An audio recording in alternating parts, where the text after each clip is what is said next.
जिज्ञासु श्रोताओं, आपका एक बार पुनः भाषा संस्थान के मंच से स्वागत है। हिंदी व्याकरण का सत्र चल रहा है।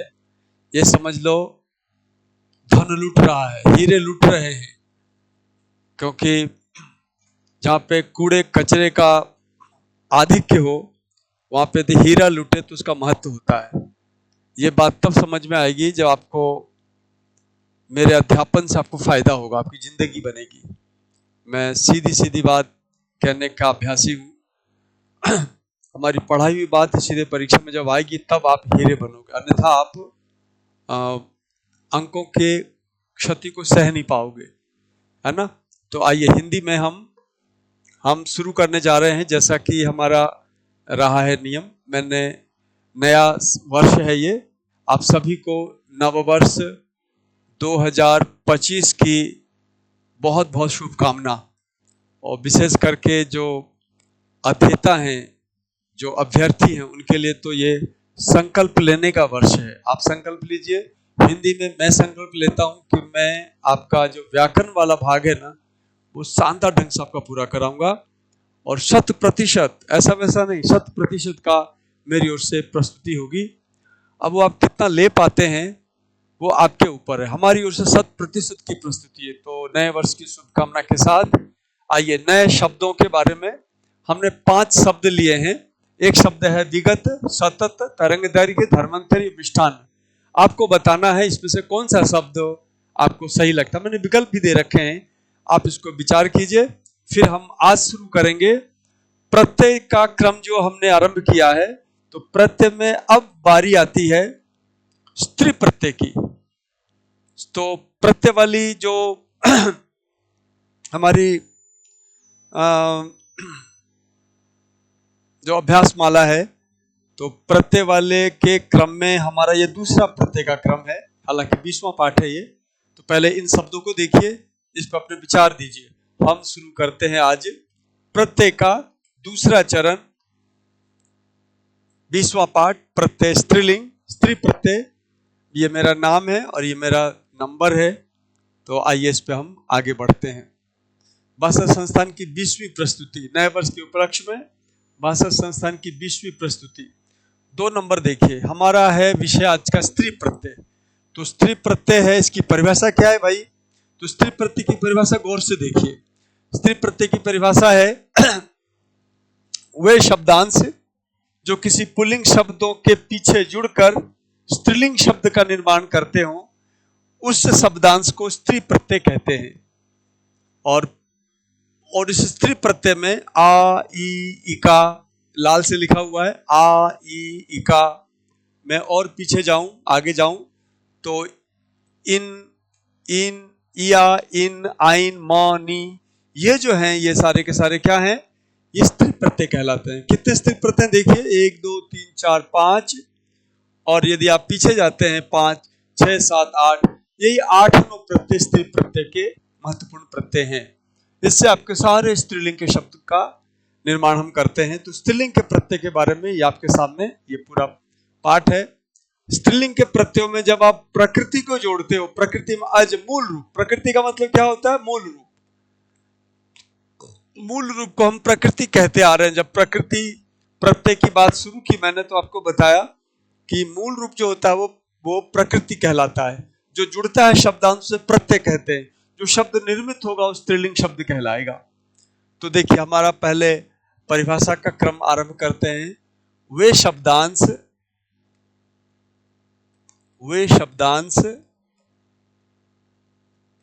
जो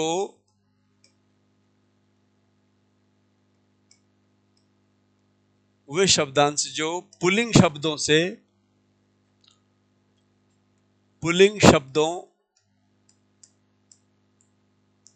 से जुड़कर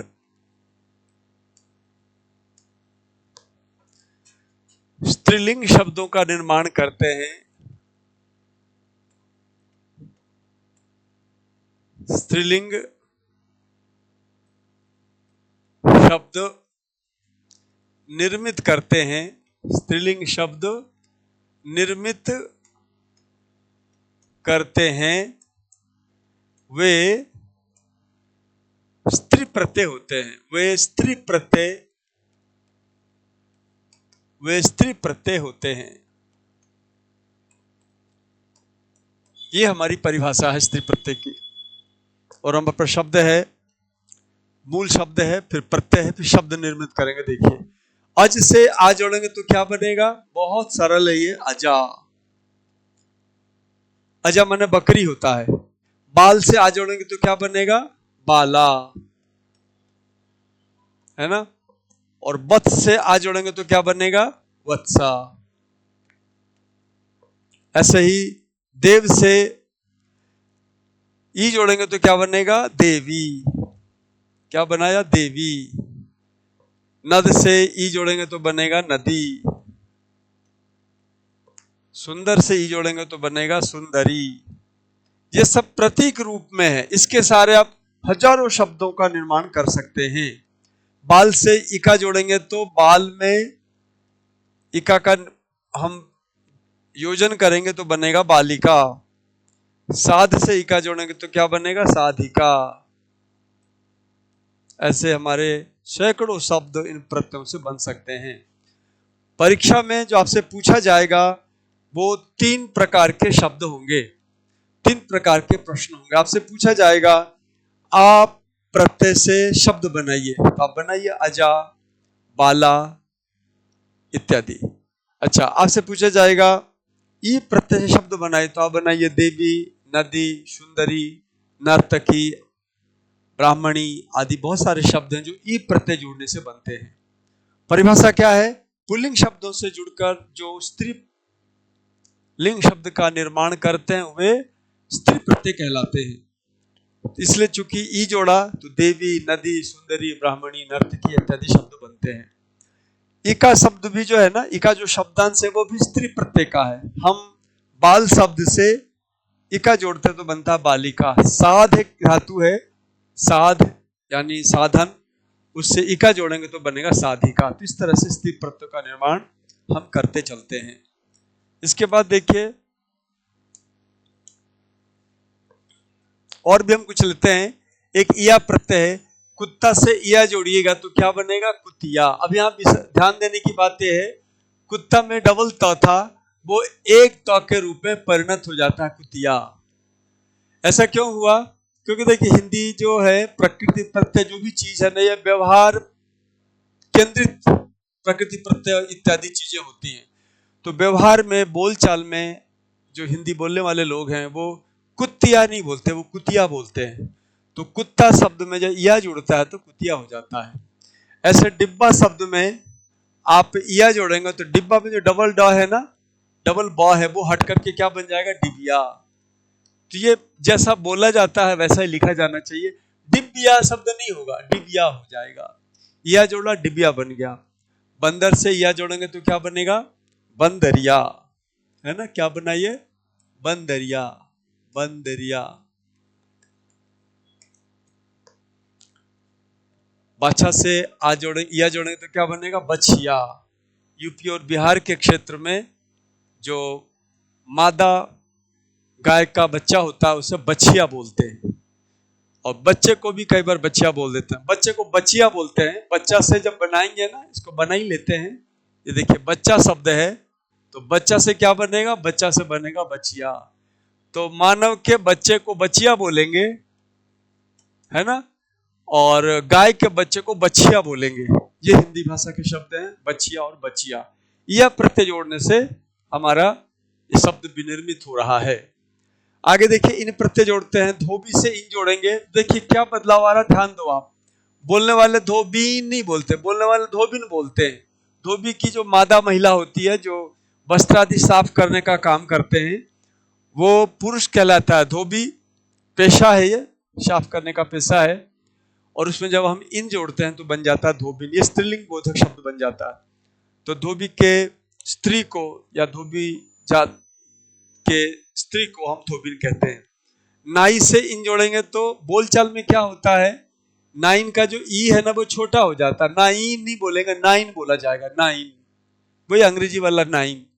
तो इस तरह से नाई शब्द से नाइन। नाई भी एक पेशा है जो केश कर्तन का कार्य करते हैं।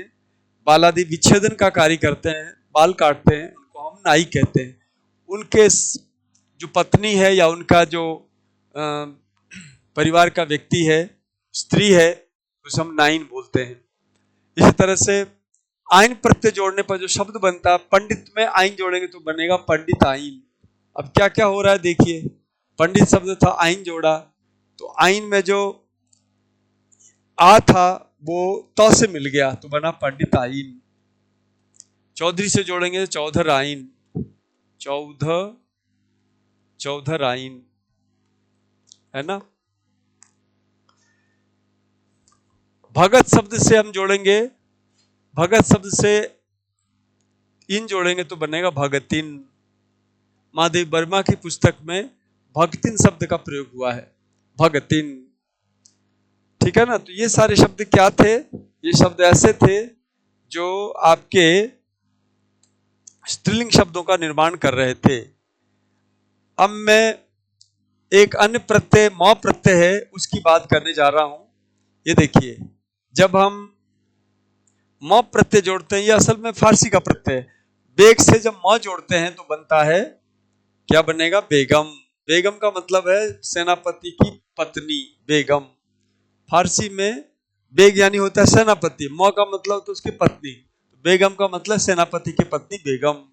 और सामान्य तौर पे कोई पुरुष है, उसको जो पत्नी है उसे भी बेगम कहा जाता है व्यवहार में, लेकिन शाब्दिक अर्थ देखा जब बेग का मतलब सेनापति और म का मतलब होता है स्त्रीलिंग वाचक ये प्रत्यय है, तो बेगम यानी बेग की पत्नी, ठीक है ना। और खान शब्द से म जोड़ेंगे तो क्या बनेगा? खानम। खानम का मतलब श्रीमती खान। खान कोई व्यक्ति विशेष है, उसकी पत्नी को खानम कहते हैं। खानम और बेगम जो शब्द है वो स्त्रीलिंग बोधक शब्द है और ये फारसी का प्रत्यय है। आगे देखते हैं, नी प्रत्यय जब जोड़ा जाता है तो हमारा शब्द बनता है, शेर से जोड़ेंगे तो क्या बनेगा? शेरनी, स्त्रीलिंग बन गया। देखिए, हमारा मूल शब्द शेर था, पुल्लिंगवाचक है, उसमें नी जोड़ा, बन गया शेरनी। मोर से नी जोड़ा तो क्या बन गया? मोरनी। इस तरह से स्त्रीलिंग शब्दों के बारे में आपको जानकारी रखनी है कि हिंदी भाषा में जब आप इन प्रत्ययों को जोड़ते हैं तो एक शब्द तैयार होता है, उस शब्द का नाम है स्त्री बोधक शब्द, स्त्रीलिंग बोधक शब्द। ये स्त्री प्रत्यय की बात है, इसमें बहुत ज्यादा क्लिष्टता नहीं है। इसको ठीक से देखा जाए तो करीब 10, 11, 12 प्रत्यय हैं, उसको जोड़ के हम स्त्रीलिंग शब्द को बना देते हैं। समाज में शब्द बोले जाते हैं, उसी के एक हिस्से को बाहर निकाल के प्रत्यय के नाम से अभिहित किया गया है। देखो, पहले व्याकरण नहीं बना, पहले भाषा बनी है। भाषा को देख के विद्वानों ने फिर व्याकरण बनाया है। ये हमेशा इस सिद्धांत ध्यान रखना है, व्याकरण वालों ने व्याकरण बनाए फिर भाषा चली, ऐसा नहीं है। पहले भाषा बनी है, पहले भाषा स्त्रीलिंग पुल्लिंग बन गए हैं, बाद में व्याकरण वालों ने प्रकृति प्रत्यय की तुलना की है, धातु की तुलना और कल्पना की है और फिर शब्दों को बनाया है। उसी का नाम होता है व्याकरण शास्त्र। तो व्याकरण शास्त्र अर्वाचीन है, बाद का है, और भाषा जो है प्राचीन है, पहले का है। ये सिद्धांत है व्याकरण के शब्दों के निर्माण का। तो इसके बाद हम आते हैं, ये देखिए, ये जैसा मैं बता रहा था आपसे कि आप बताइए कि इसमें से कौन सा शब्द सही है, कौन सा शब्द गलत है, ये आपको बताना है।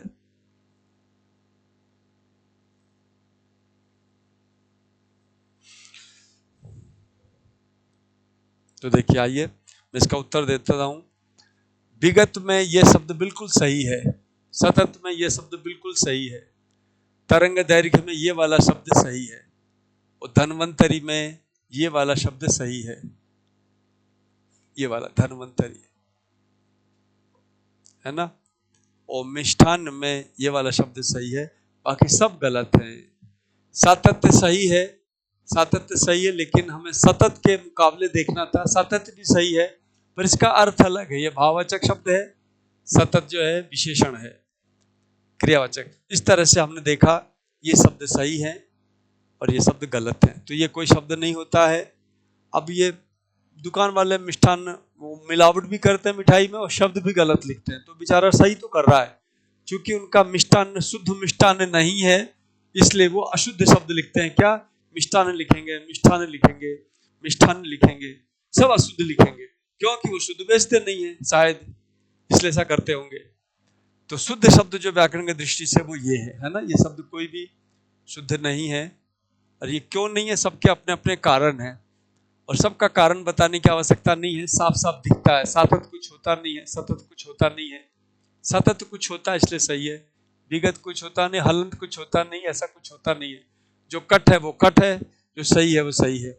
आपको लगता होगा साहब हम एनसीईआरटी में दिखा देंगे आपको तरंग दैर्घ्य ये वाला सही, ऐसा बोलोगे आप, ये वाला सही बोलोगे आप। तो असल में दीर्घ शब्द से देखो, आप थोड़ा सा भी व्याकरण जानते हो, थोड़ा सा भी यदि साइंस जानते हो, तो तरंग दैर्घ्य का मतलब होता है वेव लेंथ। वेव को कहते हैं तरंग, और लेंथ यानी लंबाई को कहते हैं दीर्घ। जिस तरंग का दीर्घता हो, जिस तरंग में दीर्घता, उसको तरंग दैर्घ्य कहते हैं। तो देखिए तरंग दैर्घ्य जो है ना, लेंथ का वाचक है। दीर्घ शब्द किसका वाचक है? LENGTH, लेंथ का वाचक है, लेंथ। तो लेंथ और दीर्घ जो है ना, ये दोनों एक दूसरे के पर्याय हैं। इंग्लिश में जो रियल शब्द है वो है लेंथ। तो लेंथ का दीर्घ होता है, न कि दीर्घ होता है। दीर्घ तो कोई संसार में कोई शब्द ही नहीं होता है हिंदी भाषा में, दीर्घ कुछ भी नहीं होता है। तो जो शब्द बनेगा दीर्घ से बनेगा दैर्घ्य, दीर्घ से दैर्घ्य बनेगा, न कि दीर्घ से धनुष वाला बनेगा, ये वाला नहीं बनेगा। क्या बनेगा आपका? तरंग दैर्घ्य ये वाला बनेगा। दीर्घ होता ना तो फिर दैर्घ्य बनता, तो ध से दैर्घ्य बनने का कोई तुक नहीं है। अब कहोगे एनसीईआरटी में लिखा हुआ है, तो एनसीईआरटी वालों से गलती हुई है, वो भूल बस वेवलेंथ की हिंदी करते समय तरंग दैर्घ्य कर दिया उन्होंने, और टाइप वालों ने अपनी मूर्खता दिखा दी, वो तरंग दैर्घ्य बन गया। वो सारी परंपरा जो है ना हमारी हिंदी पढ़ने वालों की, हिंदी मीडियम वाले जो है ना, वो सारा गलत लिखते आ रहे हैं। तरंग दैर्घ्य होता है, घड़ी का घ होता है, धनुष का ध नहीं होता है। इस तरह से शब्दों का मैंने, जैसा कि मैंने आपसे कहा था कि हर बार मैं 5-5 शब्द लूंगा, आपका आजमाइश होगी आपकी, फिर हम उसका उत्तर दे देंगे। तो ये था आज का ये 5 शब्द। अब हम आते हैं प्रत्ययों की कुछ और भी चर्चा कर लेते हैं। देखिए मूल शब्द क्या है हमारे यहाँ, क्या है हिंदी भाषा में एक मूल शब्द होता है। जैसे देखिए धरती जो है ना एक मूल शब्द है ना। कर्त्री जो है एक मूल शब्द है, कर्त्री, धरत्री, है ना। तो कर्त्री, धरत्री, हरत्री, श्रोत्री, हरत्री, श्रोत्री, ये मूल शब्द है। और इससे जो है शब्द बनता, प्रत्यय होता है, और प्रत्यय होने के बाद शब्द बनता है धर। प्रत्यय होने के बाद शब्द बनेगा, पुल्लिंग में शब्द बनेगा धरता, समझे। और कर्त्री का बनेगा कर्ता पुल्लिंग में, हरत्री का बनेगा हरता पुल्लिंग में, श्रोत्री का बनेगा श्रोता पुल्लिंग में, श्रोता।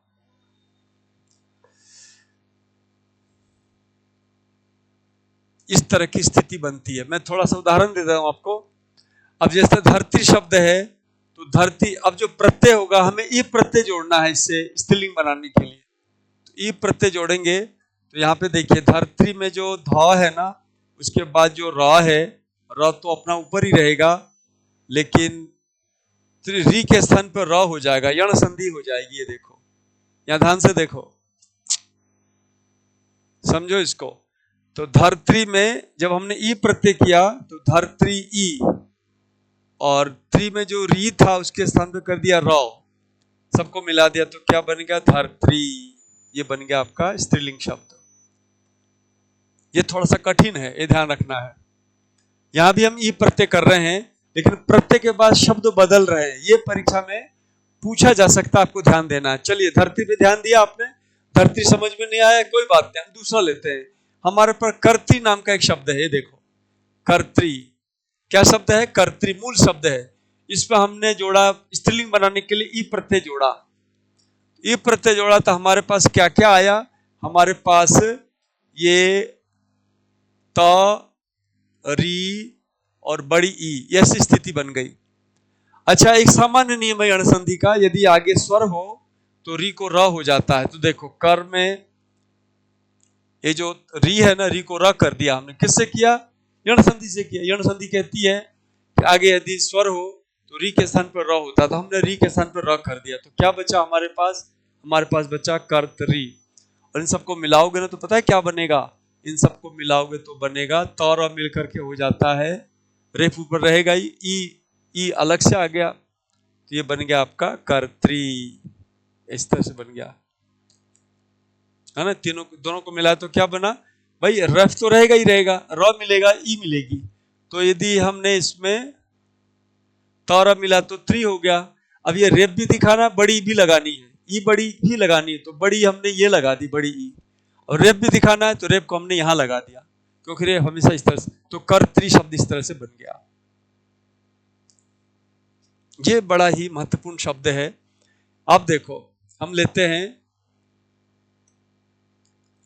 हैं आपका श्रोत्री। हमारे पास शब्द है श्रोत्री नाम का एक मूल शब्द है। क्या शब्द है, श्रोत्री। और इसमें हमने स्त्रीलिंग बनाने के लिए ई प्रत्यय जोड़ा, तो पूरी स्थिति क्या बन गई, श्रोत, री निकाला बाहर, और ये ई अगले चरण में री को र कर दिया यण संधि करके। यण संधि का काम देखो, जो संधियां है ना, संधि पढ़ते समय संधि नहीं होती है, कभी भी आगे स्वर होता है तो री को र कर देते हैं, ऐसा हर बार होगा। बरसात जो होती है ना, वर्षा, वो ये देख के नहीं होती कि वहां पे पानी है, नदी हो, नाला हो, समुद्र हो, सब जगह समान भाव से वर्षा होती है।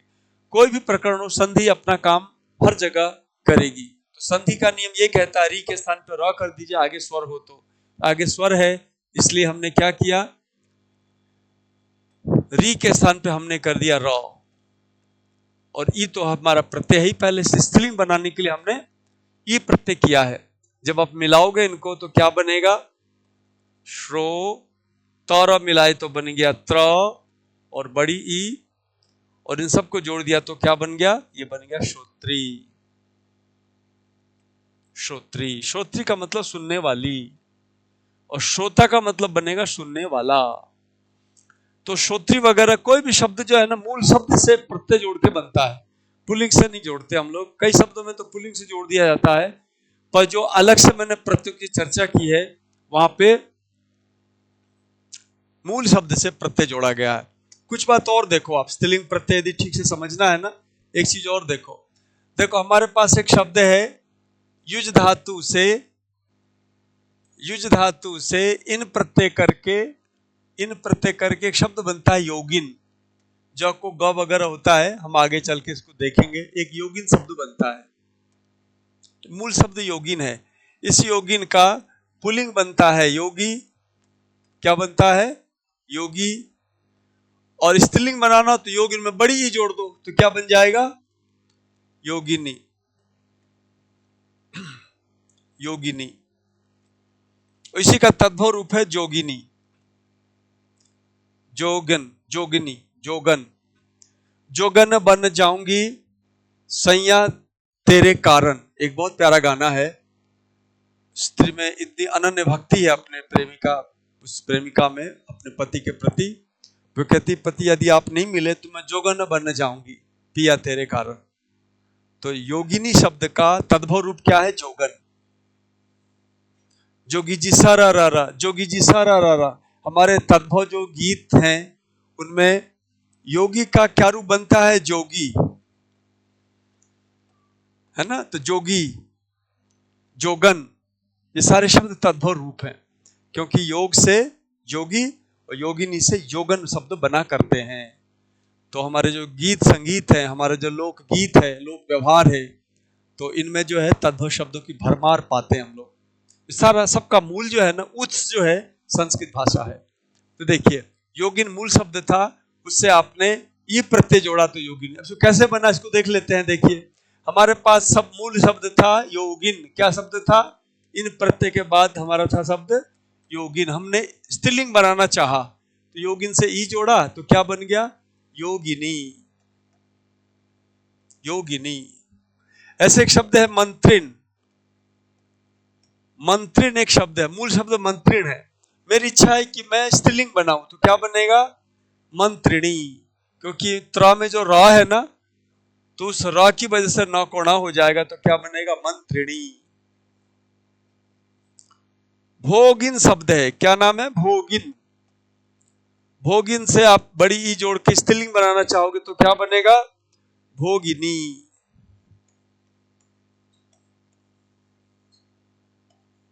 सैया तेरे कारण, तो भोगिनी, तो भोगिन से ई जोड़ा भोगिनी, ऐसा बनता है।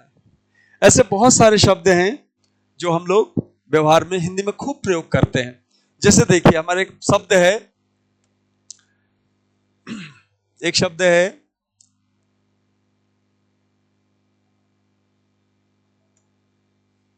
कार्य, कार्य, कार्य को करने वाला, कार्यकारिण, मूल शब्द है कार्यकारिण। अब मेरी इच्छा है कि मैं इसको स्त्रीलिंग बना दूं तो क्या बनेगा? तो कार्यकारिणी। तो स्त्रीलिंग है कार्यकारिणी, कार्यकारिणी। अब देखो र आ रहा है ना, र की वजह से नौकोड़ा हो जाएगा, कार्यकारिणी, है ना। इस तरह से इसमें जो सिद्धांत आपको सीखना है वो ये है कि जैसे तेजस्विनी शब्द है ना, तेजस्विन शब्द है, तेजस्विन, है ना। रोगिन शब्द है, रोगिन। और क्या शब्द लूं मैं? ये सब नकारांत शब्द है। मंत्रिण लिया, भोगिन लिया, आप मनोहारिन शब्द ले लीजिए, मनोहारिन। ये सारे मूल शब्द लिए हैं मैंने। क्या लिए हैं? मूल शब्द, मनोहारिन, ठीक है ना। अब इसका हम इसमें जोड़ेंगे, यदि पुल्लिंग बनाते हैं तो बनेगा मनोहारी। क्या बनेगा? मनोहारी। अब ये मनोहारी कैसे बना इसमें हम नहीं जाएंगे, हमें तो स्त्रीलिंग प्रत्यय सीख रहे हैं ना। तो मनोहारिन शब्द से हमने बड़ी ही जोड़ दी तो क्या बन गया? मनोहारिणी, मनोहारिणी। आप कहेंगे ण कैसे हो गया? तो भाई न जो है ना, वो र पहले होता है तो न बन जाता है। तो हमने जब ई जोड़ा तो न पूरा हो गया, न पूरा होते ही र के कारण न हो गया, तो मनोहारिणी। ऐसे तेजस्वी का मूल शब्द होगा तेजस्वी, तेजस्वी, ये मूल शब्द हो गया। ये कैसे बना हम नहीं जाएंगे। मूल शब्द तेजस्विन है, उसमें जब स्त्रीलिंग वाला शब्द ई जोड़ा, ई प्रत्यय जोड़ा तो बन गया तेजस्विनी, तेजस्विनी, तेजस्विनी। रोग शब्द का पुल्लिंग बनेगा रोगी। क्या बनेगा? रोगी। और इसी शब्द का जो स्त्रीलिंग शब्द है, ई जोड़ेंगे, बड़ी ई जोड़ेंगे, स्त्रीलिंग बनाना हो तो क्या बनेगा? रोगिणी, रोगिणी।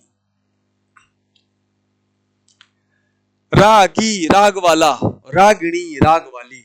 ऐसे हिंदी शब्दों का जो वर्णन है, जो विश्लेषण है, जो प्रत्यय है, इस तरह से बना करते हैं। तो आप इनको बार बार देखें, बार बार, क्योंकि बिल्कुल नई चीज है, नई विधा है। और इस तरह का शब्द विच्छेद और मूल कंसेप्ट पे काम आपको कहीं नहीं मिलेगा। इसलिए अच्छा होगा आप इसको 2-3 बार रिवीजन। देखिए, शुरू में देखा आपने, प्रत्यय में शुरू में बहुत सरलता थी, जैसे जैसे हम आगे बढ़ेंगे थोड़ी क्लिष्टता आती जाएगी। तो क्लिष्टता कैसे ठीक किया जाए? अरे ठीक क्या किया जाए, उसको बार बार करते तो हो जाता है ना।